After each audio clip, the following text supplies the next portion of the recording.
ప్రభుత్వాలు గొప్పవాళ్ళు అనిపించుకోవడం కోసం పేదవాళ్ళ జీవితాలతో చెలగాటమాడతారా? మన ఆంధ్రప్రదేశ్‌లో పని గంటలు పెంచడం అంటే గుమస్తాలుగా చేసేటటువంటి వాళ్ళు సహజంగానే ఉదయం పూట 9కి వెళ్తే రాత్రి 9 దాకా పనిచేస్తున్నారు. వాళ్ళకి గట్టిగా మాట్లాడితే ఏమన్నా చట్టపరంగా చూసుకున్నప్పుడు ఆ ఎక్స్‌ట్రా డబ్బులు ఏదో అడగడానికి వీలుంటది. అది సంఘాలు వీటిట్లో ఉంటాయి. అట్లాంటి వాళ్ళని ఎంకరేజ్ చెయ్యరు.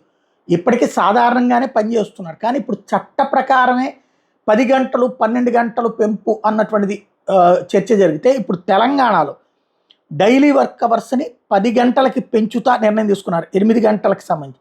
యాక్చువల్‌గా భారతదేశంలో 8 గంటల గంటలు అనేటటువంటిది దాన్ని నిదానంగా 10 గంటల పని దినాలు ఇప్పుడు తెలంగాణలో, ఆంధ్రాలో 12 గంటల పని దినాలు, 11 గంటల పని దినాలు ఇట్లా పెట్టుకుని వస్తే వాళ్ళకి అదేమంటే ఇవ్వమంటారు. ఎవడన్నా ఇస్తాడా అదనంగా డబ్బులు? ఏ షాప్‌లో గుమస్తాకైనా ఇస్తారా?